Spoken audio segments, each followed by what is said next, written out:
ఎంతో ఎత్తుకి మనం చేరుకోవటానికి మనకి ఎవరి అవసరం కావాలి? ఇప్పుడు దీనికి సమాధానం చాలా సులువు. మెట్లు లేదా నిచ్చెన అంటారు. ఇప్పుడు దీనిలో ఒక గూఢ రహస్యం దాగి ఉంది.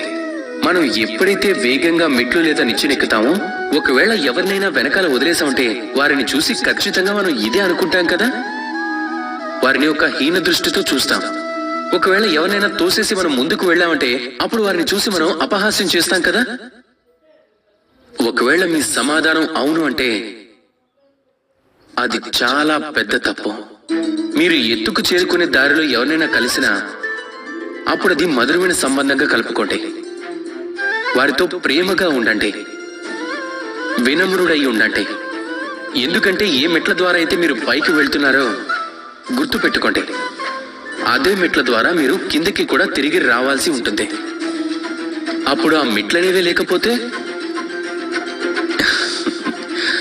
మీ విజయానికి ఉత్సాహం తప్పకుండా జరుపుకోండి.